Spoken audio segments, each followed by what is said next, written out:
بسم اللہ الرحمن الرحیم۔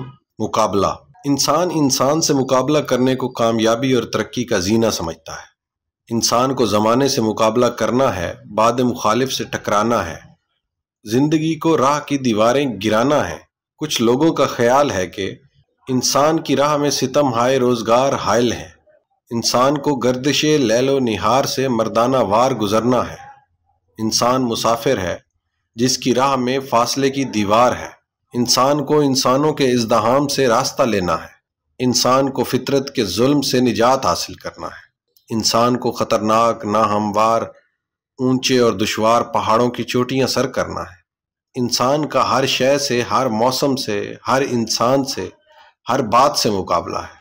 انسان کی زندگی آزمائشوں کی زندگی ہے، دشواریوں کا زمانہ ہے، دکھوں اور آہوں کا تسلسل ہے، اور یہ زندگی انسان کے لیے ایک مشکل امتحان ہے، ایک کڑی منزل ہے، ایک بے آب و گیا صحرا ہے۔ انسان ایک کشتی کی طرح سمندر کی تند موجوں کے رحم و کرم پر ہے۔ انسان دنیا میں اس لیے آتا ہے کہ وہ ایک شیشے کی طرح پتھروں سے ٹکراتا چلا جائے۔ انسان اس بے رحم جہان میں ظالم فلک کے نیچے اپنی قوت برداشت کو ڈھال بنائے، اپنے جذبے کو تلوار بنائے، اپنے حوصلے کو بلند رکھے اور انجام کار اس دشمن جاں زمانے کو زیر کرے۔ انسان کو صرف کوشش اور مسلسل کوشش، صرف مقابلے اور مسلسل مقابلے کے لیے پیدا کیا گیا ہے۔ انسان کی راہیں اس کی بے مائیگی نے مسدود کر رکھی ہیں۔ انسان کو انسان سے بچنا ہے، کیونکہ انسان انسان کو ڈستا ہے، انسان انسان کو ہڑپ کر لیتا ہے، نگل جاتا ہے، انسان انسان کا استحصال کرتا ہے، انسان انسان کو مجبوریاں دیتا ہے، انسان انسان کا سکون برباد کرتا ہے، انسان انسان کا سرمایہ لوٹ لیتا ہے، انسان انسان کی عزت خاک میں ملاتا ہے، انسان انسان کو حیوان بنا کر رکھ دیتا ہے۔ انسان انسان سے نجات صرف مقابلے سے ہی پا سکتا ہے۔ مقابلہ نہ ہو تو انسان انسان نہیں بن سکتا، ترقی نہیں کر سکتا، مہذب نہیں ہو سکتا، متمدن نہیں ہو سکتا، بلکہ کچھ بھی نہیں ہو سکتا۔ مقابلے کے یہ تصور انسان کو اس کے اعلیٰ روحانی اقدار سے محروم کرنے کے لیے دیا گیا ہے۔ مقابلہ بین الطبقاتی ہو یا بین الاقوامی، ایک بے روح مادی اور غیر فطری وبا ہے۔ زندگی کسی مقابلے کا نام نہیں، زندگی تو بس زندگی ہے، ایک عطا ہے، ایک انعام ہے، ایک نوازش ہے، ایک ایسا کرم جس کے لیے شکر ضروری ہے۔ تاریخ عالم فتوحات و شکست، جرائم و سزا کا ایک ریکارڈ ہی نہیں بلکہ یہ محسنین کی داستان بھی ہے۔ مقابلہ کرنے والا کچھ لینا چاہتا ہے، محسن کچھ دینا چاہتا ہے۔ بادشاہ مقابلہ کرتے رہے اور آخرکار کھنڈرات کی شکل میں اپنی عبرت کی داستان چھوڑ گئے۔ ذل سبحانی اور عالم پناہ کہلانے والے آن جہانی اور فانی ثابت ہوئے۔ مقابلہ انسانوں میں نفرت کا بیج بوتا ہے، اور مقابلے کی انتہائی شکل جنگ ہے، تباہی اور بربادی۔ انسان کی کھوپڑیوں پر بیٹھ کر شاہی فرمان جاری کرنے والے ہلاکو ہمیشہ ہمیشہ کے لیے قابل نفرت رہے۔ انسانی خون کے دریا بہانے والے آخر اس دریا میں غلطان نظر آئے۔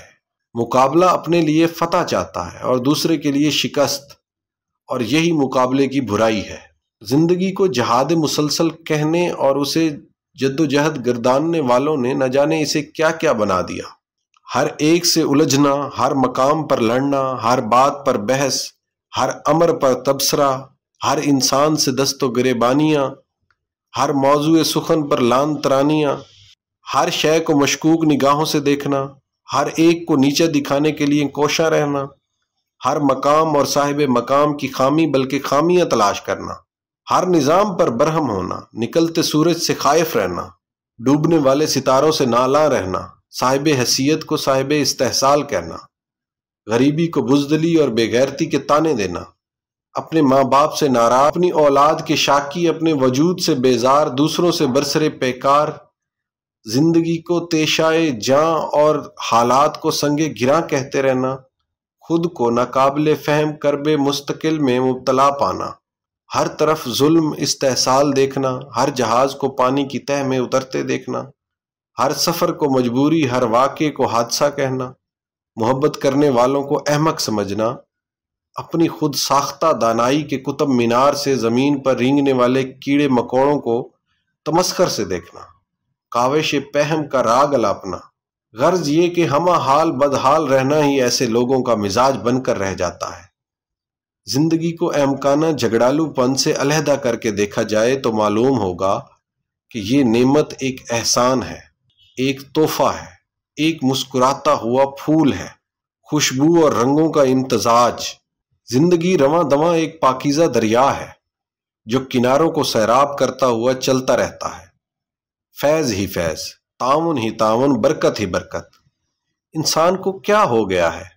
انسان کو کس کی نظر لگ گئی ہے؟ اس مسیحا کو کیا عارضہ لاحق ہے؟ اس معالج کو کیا روگ لگ گیا ہے؟ اس اشرف نے ہر شرف برباد کر دیا ہے۔ ہمیشہ رہنے کی خواہش نے زندگی کو عذاب بنا دیا ہے۔ انسان زندہ رہنے کے لیے مرتا جا رہا ہے، سسکتا جا رہا ہے، ہر شے کو ڈراتے ڈراتے خود ہی سہم گیا ہے۔ انسان کے اندر موہوم خطرات کے الارم بج رہے ہیں۔ صحت بیماری کی زد میں ہے، بیماری ڈاکٹر کے عذاب میں ہے، مسافر راہ زن سے لرزاں ہے، اچانک کسی انہونی کے ہونے کا اندیشہ کھائے چلا جا رہا ہے۔ آج کے انسان کا یقین متزلزل ہے، اس کا ایمان ختم ہو چکا ہے، وہ بھوکا ہے مال کا، اسے ڈر ہے غریب ہونے کا، اس لیے اسے نفرت ہے ماضی سے، حال سے، مستقبل سے۔ اسے مقابلے کی دعوت ہے، اسے مقابلے کی تعلیم دی گئی ہے، اسے مقابلے کی اہمیت سکھائی گئی ہے، اور اسے تعلیم میں اس کی صفات عالیہ ختم ہو گئی ہیں۔ جب تک انسان اپنے عقیدے کی اصلاح نہیں کرتا وہ اسی طرح سرگرداں رہے گا، وہ ٹکراتا رہے گا، اپنا سر پھوڑتا رہے گا، زندگی کا گلہ کرتا رہے گا، زندگی سے الجھاؤ رہے گا، اور اسی الجھاؤ میں اس کی سانس اکھڑ جائے گی، اور پھر یہ سارے مقابلے، ساری فتوحات، سارے تمغے، سارے سرٹیفکیٹ، سارے سرمایے دھرے کے دھرے رہ جائیں گے۔ وہ دنیا سے اپنے حاصل کو لا حاصل چھوڑتا ہوا رخصت ہو جائے گا۔ آندھی اور چراغ کو برسر پیکار دیکھنے والوں نے زندگی کو کیا دیکھا؟ آنکھ والے اندھے رہے۔ آندھی آتی ہے، چڑیا کا نشیمن اڑ جاتا ہے، صبح وہی چڑیا اپنی تسبیح و مناجات میں نغمہ سرا ہوتی ہے، اسے کسی واقعے اور سانے کی پرواہ نہیں، وہ بس مجسم تشکر ہے، سراپا نغمہ۔ انسان غور نہیں کرتا کہ اسے بنانے والے نے کیا بنایا اور کیسے بنایا۔ انسان غور نہیں کرتا کہ اس کی بینائی کیا ہے۔ آنکھ بنانے والے نے بینائی کو نظاروں کی خوراک مہیا کی ہے۔ نظاروں سے لطف اندوز ہونے کی بجائے انسان نے خود کو کج بین بنا کے رکھ دیا۔ وہ حسن و رنگ تلاش کرنے کی بجائے ان کے نقائص کا متلاشی ہو کر رہ گیا ہے، اس لیے کہ اسے مقابلے کا علم دیا گیا ہے۔ مطالعے اور مشاہدے سے محروم، مقابلہ ہی مقابلہ، جہالت ہی جہالت، حماقت ہی حماقت۔ انسان محفوظ ہونے کی آرزو میں غیر محفوظ ہونا محسوس کرتا ہے، اور اس احساس کو مقابلے کے میدان میں لے جا کر اپنی زندگی برباد کرتا رہا ہے۔ وہ پستول کو اپنی جان کا محافظ سمجھتا ہے اور خود پستول کی حفاظت کرتا رہتا ہے۔ اسے کچھ سمجھ میں نہیں آتا کہ کون کس کا محافظ ہے۔ وہ دولت اکٹھی کرتا ہے تاکہ غریبی سے بچ سکے، اور پھر اس دولت کو خرچ نہیں کرتا کہ غریب نہ ہو جائے، اور اس طرح دولت کی موجودگی میں غریبانہ زندگی بسر کرتا ہوا آخرکار ہلاک ہو جاتا ہے۔ غریبی کا مقابلہ کرتا ہے اور غریبی ہی میں زندگی بسر کرتا ہے۔ اپنے حال کو خود ہی مقابل ہے اور خود ہی خود کو ہلاک کرتا ہے۔ وہ امن چاہتا ہے اور اس کے حصول کو ممکن بنانے کے لیے جنگ کی تیاری کرتا ہے۔ امن کی خاطر جنگ مقابلے کا کرشمہ ہے۔ انسان ترقی کرنا چاہتا ہے، فیکٹریاں لگاتا ہے، مکان بناتا ہے، اور ہر لمحہ ہر لمحے سے مقابلہ کرتا ہوا فیکٹری اور مکان کو چھوڑتا ہوا ایک مٹی کی تاریک گھروندے میں ہمیشہ ہمیشہ کے لیے روپوش ہو جاتا ہے۔ وہ بڑے بڑے ایام مناتا ہے، یادیں مناتا ہے، مقابلے بیان کرتا ہے، پرانے مقابلے، پرانے واٹر لو، پرانے پانی پت، پرانے ابن قاسم، پرانے غزنوی، پرانے سومناتھ۔ وہ پرانی فتوحات پر نئے چراغاں کرتا ہے، پرانی خانقاہوں پر نئے عرس مناتا ہے، اور نئے چراغاں کے باوجود اس کے اپنے دل میں پرانے اندھیرے رہتے ہیں۔ انسان نہیں سمجھتا، وہ کیسے سمجھے؟ ڈھول کی تھاپ پر اور طبلے کی تال میں دھمال ڈالنے والا انسان بھول جاتا ہے کہ انسان کو عقل نام کی دولت بھی ملی ہوئی تھی، نہ جانے یہ دولت کہاں ضائع ہو گئی۔ وہ تو صرف مقابلہ کرتا ہے، ڈھول کا ڈھول سے، طبلے کا طبلے سے، آواز کا آواز سے، اور اس مقابلے میں اتنا محو ہوتا ہے کہ اصل واقعہ ہی بھول جاتا ہے، بس مقابلہ یاد رکھتا ہے۔ دما دم مست قلندر، نعرے لگاتا ہوا غافل انسان خاموش ہو جاتا ہے، یادیں مناتا ہوا خود فراموش ہو جاتا ہے۔ عقیدے کی اصلاح نہ ہو تو مقابلہ جاری رہے گا، خیال کا مقابلہ وہم سے، ہوا کا مقابلہ ہوس سے، روایت کا مقابلہ حقائق سے، خواب کا مقابلہ حقیقت سے، مذہب کا مقابلہ ضرورت سے، ذات کا مقابلہ کائنات سے، اور سیاست کا مقابلہ سیاست سے۔ عقیدے کی اصلاح یہ ہے کہ ہم یقین کر لیں زندگی دینے والے نے ان 3 باتوں کا فیصلہ کر رکھا ہے۔ نمبر 1، زندگی کتنا عرصہ قائم رہے گی اور کب ختم ہو جائے گی۔ اسے کوئی حادثہ وقت سے پہلے نہیں ختم کر سکتا اور کوئی احتیاط اسے وقت کے بعد قائم نہیں رکھ سکتی۔ جب عرصہ قیام مقرر ہو چکا تو مقابلہ کیا ہے؟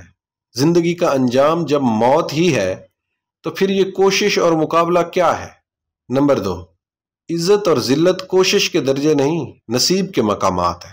ذرے کو آفتاب کب بننا ہے اور آفتاب کو گرہن کب لگنا ہے، اس کا فیصلہ ہو چکا۔ پیدائش کے ساتھ ہی نیک نامی اور بدنامی کے ایام پیدا ہو جاتے ہیں، اب مقابلہ کس بات کا؟ نمبر 3، رزق مقرر ہو چکا، مال کا رزق، سانس کا رزق، بینائی کا رزق، عقل کا رزق، ایمان و ایقان کا رزق، کوئی کوتاہی خوشحالی کو زوال نہیں دے سکتی، یہ فیصلہ ہو چکا۔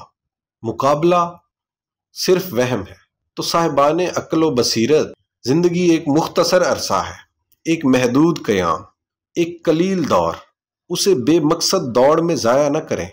یہ محبت سے ملنے والا انعام محبت ہی کے لیے ہے، اسے نفرتوں اور جھگڑوں میں برباد نہ کیا جائے۔ یہ خالق کی اطاعت اور پہچان کا زمانہ ہے، اسے مخلوق سے مقابلے میں خرچ نہ کیا جائے۔ یہ اعصار اور خدمت کے لیے ہے، اسے ہلاکت کی نظر نہ کیا جائے۔ یہ متاع قلیل ہے، کافرانہ طرز حیات کی تمنا میں صرف نہ کی جائے۔ اتنا پھیلو کہ سمٹنا مشکل نہ ہو، اتنا حاصل کرو کہ چھوڑنا مشکل نہ ہو۔ سکون قلب آسائشوں کے حصول سے نہیں، اصلاح ایمان سے حاصل ہوگا۔ ترقی کسی ایسی دوڑ کا نام نہیں جس کے آگے آگے لالچ ہو اور اس کے پیچھے خوف اور ندامت۔ ترقی ٹھہرنے، دیکھنے اور لطف لینے کا نام ہے۔ یہ مقابلے، یہ گردشیں، یہ کوششیں، یہ ہلاکتیں کس کام؟ ترقی خوبصورت اثاثوں کا نام نہیں بلکہ خوبصورت احساسوں کا نام ہے، خوبصورت دل کا نام ہے۔ مکانات ترقی یافتہ نہیں ہوتے، مکین ترقی یافتہ ہوتے ہیں، اور مکین انسان ہیں، اور انسان کبھی سکون نہیں پائے گا مگر اپنے خالق کے تقرب میں۔ اشیاء کا تقرب ہمیں افراد سے دور لے جا رہا ہے، اور انجام کار مقابلہ کرتے کرتے ہم اپنے آپ سے بہت دور نکل جاتے ہیں، اور جب ہم ہی ہم نہ رہے تو مقابلوں سے کیا حاصل؟ میرے سر پر جو ٹوٹا تھا میری قسمت کا تارا تھا، کتنی صدیاں سمٹ رہی تھیں ایک لمحہ جب پھیل رہا تھا۔ آج میں صحرا میں ہوں پیاسا، کل میں دریا میں ڈوبا تھا۔ وقت گزر جاتا ہے لیکن وقت بہت مشکل گزارا تھا۔ زمین و آسمان، انسان پر بڑا دباؤ ہے۔ آج کا انسان بہت پریشان ہے، بڑے کرب میں مبتلا ہے۔ انسان کے لیے کثرت اعمال کی مجبوری ہے، بہت کچھ کرنا پڑتا ہے۔ زندگی اپنی سادگی کھو چکی ہے، یک رنگی سے محروم ہے۔ سب سے بڑا المیہ تو یہ ہے کہ سفر زمین کا ہے اور حکم آسمان کا۔ پریشانی تو ہوگی، ہم جہاں بھی جائیں آسمان سر پر ہی رہے گا، بلکہ سر پر سوار رہے گا۔ ہم چلتے ہیں اور چلتے چلتے رستہ رک جاتا ہے، کچھ نہ کچھ کہیں نہ کہیں ہو جاتا ہے، بات بنتے بنتے بگڑ جاتی ہے۔ گردش فلک ہمارے آڑے آتی ہے، ہمیں چین نہیں لینے دیتی، ہمارے پیچھے پڑی ہے۔ ہمیں آسمان سے کوئی نہیں بچاتا، ہم مجبور ہیں، پہلے ماں باپ کا دباؤ، پھر معاشیات کا حصول کا پریشر، اور پھر اولاد کی ذمہ داریاں۔ ہم کسی مقام پر بھی تو آزاد نہیں ہیں، آسمان نے ہمیں محتاج بنا کے رکھ دیا ہے۔ ہم دیکھنا چاہتے ہیں اور تعجب ہے کہ روشنی آسمان سے ملتی ہے۔ ہمارے اپنے پاس بجلی کی روشنی ہے، لیکن پھر یہ روشنی بھی پانی سے ملتی ہے، اور پانی آسمان سے نازل ہوتا ہے۔ ہم پر ہر شے آسمان سے نازل ہوتی ہے۔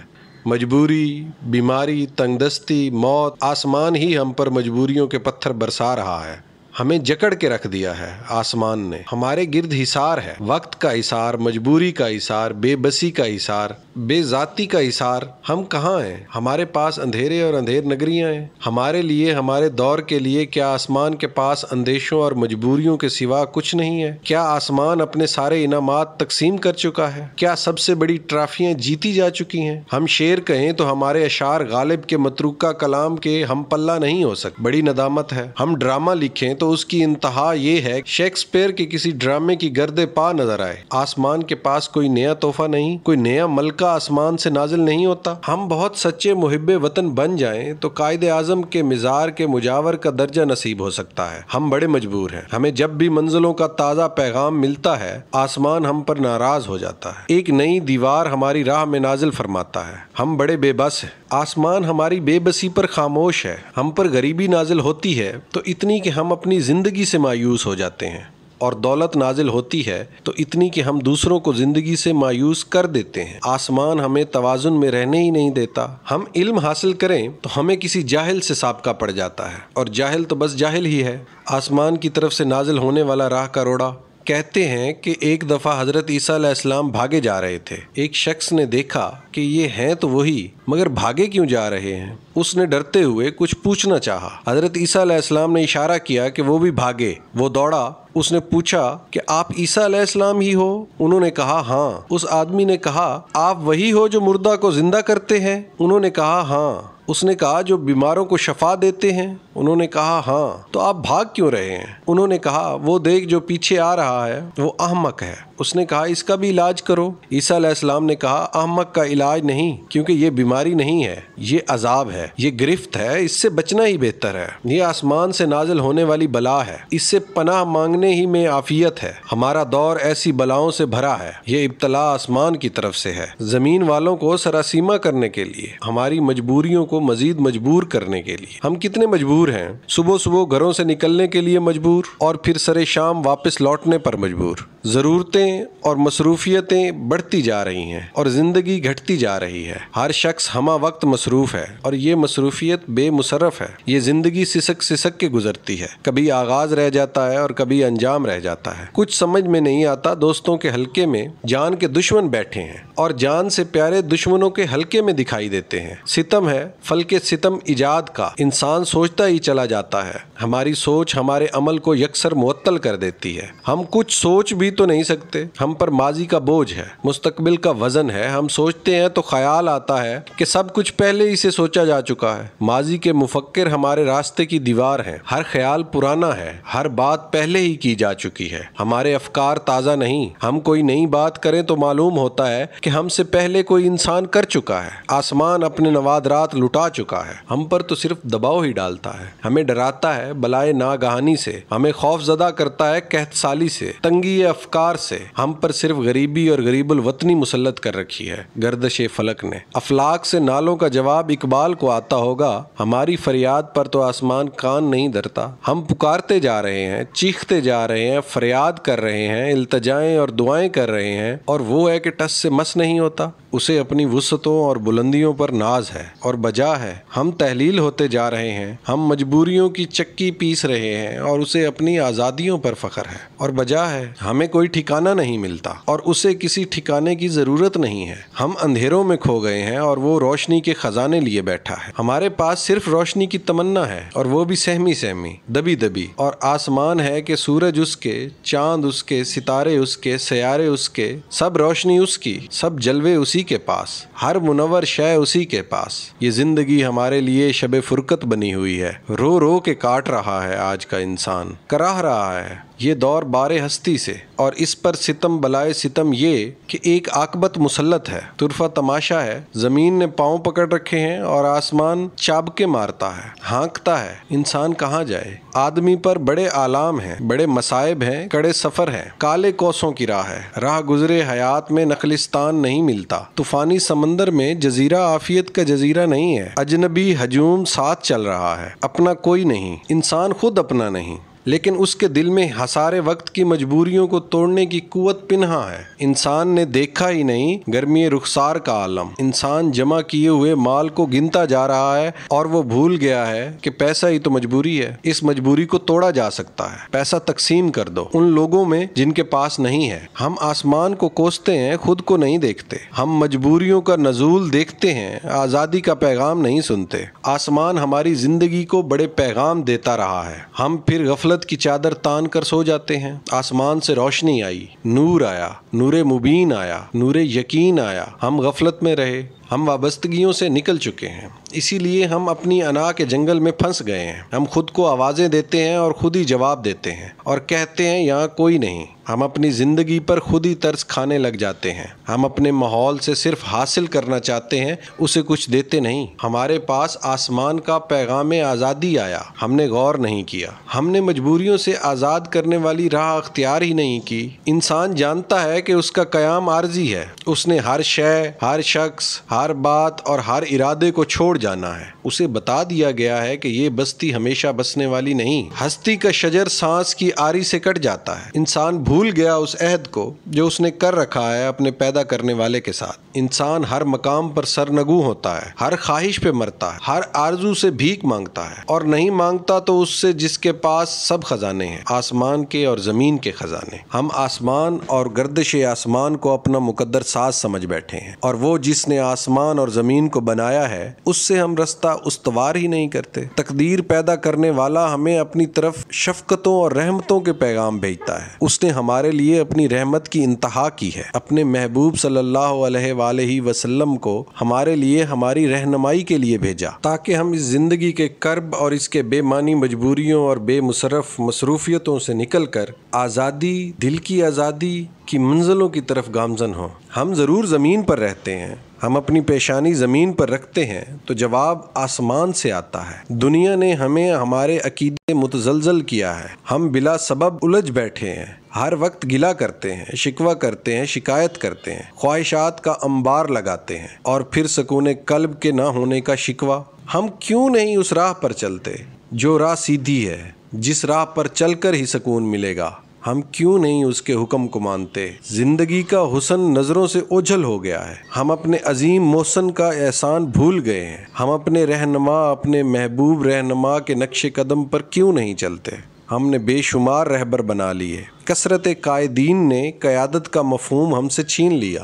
ہم جو کچھ زبان سے کہتے ہیں دل سے اس کی نفی کر دیتے ہیں، اور پھر وہی حال یعنی برا حال ہوتا ہے جب ہم اپنی صداقت سے محروم ہوں۔ تو یہ کیسے ہو سکتا ہے کہ دین صادق سے ہمیں سکون ملے؟ یہ دین سچے انسانوں کے لیے ہے، یہ سچ کا راستہ ہے، آزادی کا راستہ، ہر جھوٹ سے آزادی، ہر تسنا سے آزادی، ہر فریب سے آزادی، ہر ایسی خواہش سے آزادی جو ہمیں بعد میں پریشان کرے۔ ہم اپنی پریشان نظری کا علاج نہیں کرتے، اپنی پریشان حالی کا رونا روتے ہیں۔ ہم شکم کو دل پر ترجیح دیتے ہیں۔ سکون کیسے ملے؟ ہم اپنے دماغ کو اپنا رہنما مان لیتے ہیں، اور یہ دماغ نیند کے غلبے سے نہیں بچ سکتا۔ ایک معمولی خواہش دماغ کو پریشان کر کے رکھ دیتی ہے۔ مالک کا حکم نہ مان کر ہمیں بڑے حکم ماننے پڑتے ہیں، اس کی اطاعت نہ کرنے سے ہمیں بڑی بڑی اطاعتیں کرنی پڑتی ہیں۔ اس کا سجدہ نہ کر کے ہم اپنی آرزوؤں کے آگے سجدہ ریز ہیں۔ جب تک اس سے وابستہ نہ ہو انسان آزاد نہیں ہو سکتا۔ ایک ذات کی غلامی ہی ہزار غلامیوں سے نجات دے سکتی ہے۔ آسمان ہمارے ساتھ ہے، ہمارے اشارے کے ساتھ ساتھ، شرط یہ ہے کہ ہم اس کے ساتھ ہو جائیں، یعنی مالک کے ساتھ ہو جائیں۔ زمین والے اس سے تعلق نہ رکھیں تو آسمان کی گرفت میں ہے، اور اگر زمین والے اس کے ہو جائیں تو آسمانوں کی وسعتیں گرد پا ہو جائیں۔ اللہ کے محبوب زمین پر ہوں، آسمان اس زمین پر نثار، اور اگر اللہ کے باغی چاند پر پہنچ جائیں تب بھی وہ گرفت میں ہے، شدید گرفت میں۔ عمل کے تابع نہ ہو تو علم کے مطابق نہیں رہتا۔ راز کی بات تو یہ ہے کہ راز جاننے والے کا علم ہی راز آشنائی کا ذریعہ ہے۔ طاقت ایک مبہم لفظ ہے، اس کے معنی صرف استعداد یا قدرت کے ہی نہیں، اس کے مفہوم خوف پیدا کرنا بھی ہے، اور اگر خوف زدہ انسان بے خوف ہو جائے تو طاقت کمزور ہونا شروع ہو جاتی ہے۔ طاقت دراصل خوف کی جدوجہد میں بادشاہی کرتی ہے۔ لا خوف کے مدار میں طاقت کا گزر ممکن نہیں۔ طاقت کے معنی موقع محل کے مطابق بدلتے رہتے ہیں۔ ہم جس شے سے خوفزدہ ہوں اس کو طاقت کہنا شروع کر دیتے ہیں۔ طاقتور شے جس شے کو خوفزدہ کرتی ہے دراصل خود اس سے خائف ہوتی ہے۔ بچے ماں باپ کو طاقتور سمجھتے ہیں، اور جب یہ بچے بڑے ہو جائیں، جوان ہو جائیں، تو ماں باپ ان کو طاقتور سمجھ کر ان سے خوف زدہ رہتے ہیں، اور اس طرح طاقت اور خوف اپنی جگہ بدلتے رہتے ہیں۔ طاقت کا استعمال ابتدا سے ہی چلا آ رہا ہے۔ ہم دوسروں کو مجبور کرنے پر مجبور ہیں۔ ہم چاہتے ہیں کہ ہمیں تسلیم کیا جائے، مانا جائے، جانا جائے، پہچانا جائے۔ ہم دلیل کی طاقت استعمال کرتے ہیں، اور اگر یہ طاقت کام نہ کرے تو ہم طاقت کی دلیل استعمال کرتے ہیں۔ ہم طاقتور ہونے کے جذبے کے سامنے بے بس ہیں۔ ہماری آدھی سے زیادہ زندگی اسی خواہش میں گزرتی ہے کہ طاقت حاصل کریں۔ طاقت کا نشہ سب نشوں سے زیادہ ہے۔ ہم علم حاصل کرتے ہیں کیونکہ علم طاقت ہے۔ ہم دولت حاصل کرتے ہیں کیونکہ دولت طاقت ہے۔ ہم تجربات حاصل کرتے ہیں کیونکہ تجربہ طاقت ہے۔ ہم اقتدار حاصل کرتے ہیں کیونکہ اقتدار طاقت ہے۔ ہماری جدوجہد طاقت کی بلند چوٹیوں تک پہنچنے کے لیے ہے۔ خوبصورت انسان اپنے چہرے کی طاقت پر مست ہوتا ہے۔ حسین چہرہ دوسروں کو غلام بنا لیتا ہے۔ حسن میں بڑی طاقت ہے۔ بڑے بڑے ارسطو اس طاقت کے سامنے بے بس نظر آتے ہیں۔ انسان کو زندگی میں بے شمار طاقتوں سے دوچار ہونا پڑتا ہے، اس لیے اس کے پاس بے شمار اندیشے ہوتے ہیں۔ غریب ہونے کا خوف دولت کو بے پناہ طاقت بخشتا ہے۔ بے خوف غریب دولت کے طاقتور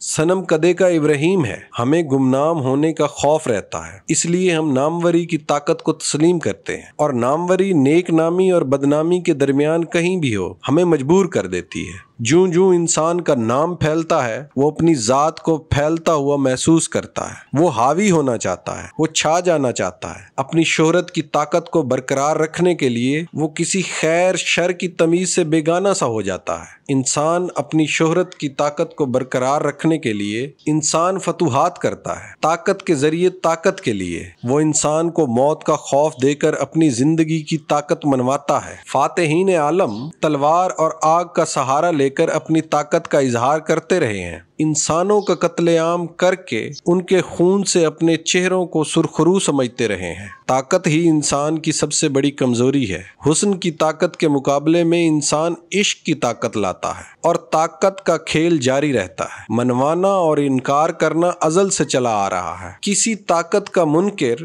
اس کا ابلیس کہلاتا ہے۔ یہی انسانوں کی دنیا میں بھی ہے۔ کسی طاقت سے انکار کرنے والا باغی کہلاتا ہے، شیطان کہلاتا ہے، اور ماننے والا مخلص اور محب کہلاتا ہے۔ بہرحال طاقت ایک عجیب راز ہے، ایک پر اسرار شے ہے جو انسان میں دوسروں سے ممتاز ہونے کا شوق پیدا کرتی ہے۔ انسان اپنے قد اور اپنی حد سے باہر نکل کر دوسروں کو پس کامتی پر مجبور کرنا چاہتا ہے۔ طاقت کا استعمال انسانی تاریخ میں بڑے بڑے واقعات پیدا کرتا رہا ہے۔ لوگ اپنی دولت، اپنا وقت، اپنی عمر اور اپنی عاقبت خراب کر کے بھی دوسروں کو خوف زدہ کرنے سے باز نہیں رہتے۔ اگر خوف پیدا کرنے کے لیے عمل کو ترک کر دیا جائے تو یہ دنیا نہ جانے کیا سے کیا ہو جائے۔ ہر ماحول اپنے لیے طاقت کا الگ مفہوم رکھتا ہے۔ لفظ وہی رہتا ہے لیکن معنی بدلتے رہتے ہیں۔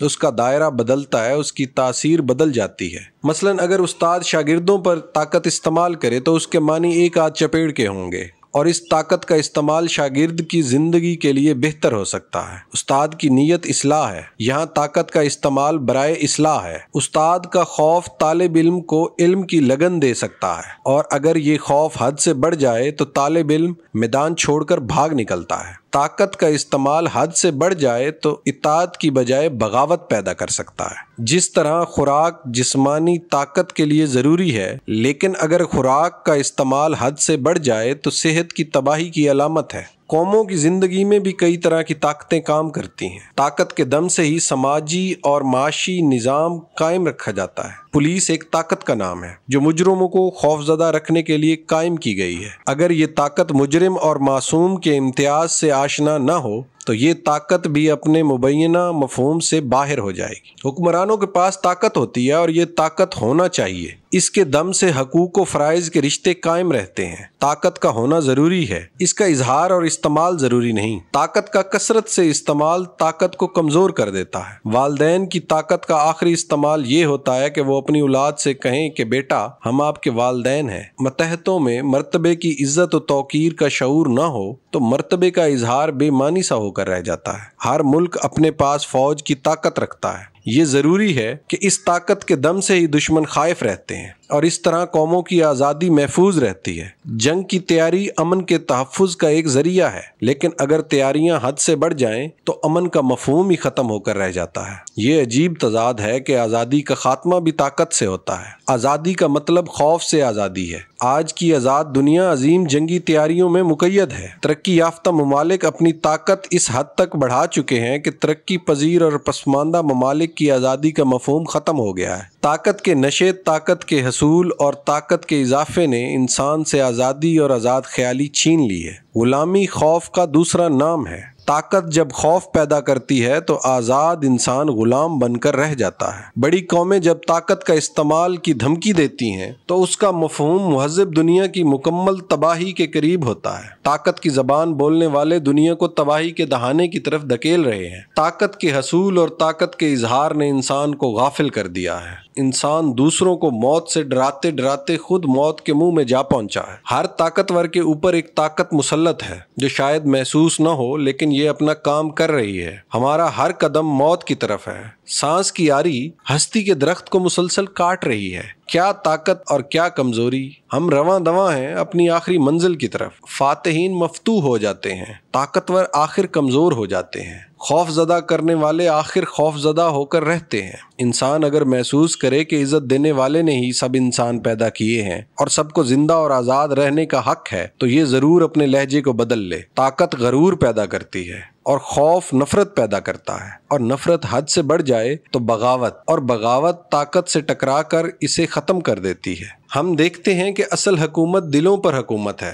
دلوں پر حکمرانیاں کرنے والوں کی قبریں بھی روشن رہتی ہیں۔ اصل طاقت احترام پیدا کرتی ہے، خوف نہیں۔ شیر ایک طاقتور اور خونخوار درندہ ہے، خوف پیدا کرتا ہے، لیکن شیر کے پاؤں کا کانٹا نکالنے والے انسان کے سامنے شیر بھی سرنگوں ہو جاتا ہے۔ احسان کرنے والوں کی عزت ہے، محبت کرنے والوں کا احترام ہے۔ سب سے بڑی طاقت یہ ہے کہ انسان طاقت حاصل کرنے کی خواہش سے بھی آزاد ہو جائے، فتوحات کرنے کی خواہش کو فتح کر لیا جائے۔ ہم جتنے قلوب خوش کرتے ہیں اتنی نیکی ہے، اور جتنے دل زخمی کرتے ہیں اتنی خامی ہے۔ 4 دن کا میلہ ہے، خوش رہنا چاہیے اور خوش رکھنا چاہیے۔ انسان اللہ کو بہت پیارے ہوتے ہیں، ان سے پیار کرنا چاہیے تاکہ اللہ عزت عطا فرمائے۔ یہ حقیقت ہے، اسے مان لینا ہی بہتر ہے کہ عزت اور قوت اللہ کی طرف سے ہے اور ان کا تحفظ اس کی مخلوق کی خدمت سے ہی ہو سکتا ہے۔ جو انسان اللہ کے زیادہ قریب ہے وہ مخلوق کے لیے زیادہ رحیم ہے، اور جو انسان یا قوم یا ملک مخلوق میں خوف پیدا کرتا ہے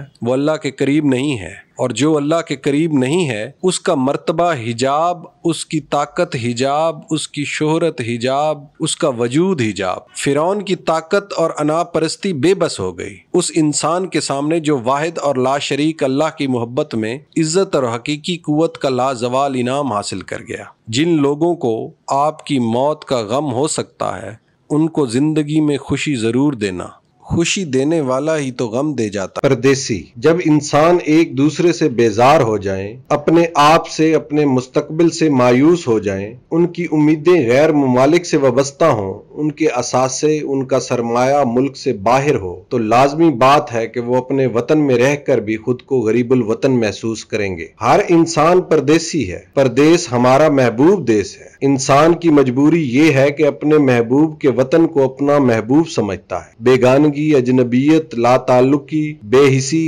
خود غرضی، مطلب پرستی، انا پرستی اور خود پرستی انسان کو کبھی وطن پرستی سے آشنا نہیں ہونے دیتی۔ احسار، وابستگی، محبت اور ہمدردی کے فقدان نے دیس میں پردیس پیدا کر رکھا ہے۔ یہ صورتحال اندر ہی اندر یکجہتی، ہم آہنگی اور حب الوطنی کو گھن کی طرح کھائے جا رہے ہیں۔ ویسے بھی اس دنیا میں خود کو پردیسی محسوس کرنا فطری بات ہے۔ ہمیں معلوم ہے کہ ہم کہیں اور سے آتے ہیں، کچھ عرصہ قیام کے بعد ہم واپس چلے جاتے ہیں۔ اپنے دیس کو جانا ہوگا، یہاں ٹھہرنے کا مقام نہیں۔ زندگی کے مقدر میں پردیسی ہونا لکھا جا چکا ہے۔ یہ تحریر کاتب تقدیر کی ہے، اٹل ہے، اسے ہو کر رہنا ہے۔ پیر، پیغمبر، ولی، درویش، مردان خدا کوئی بھی ہو،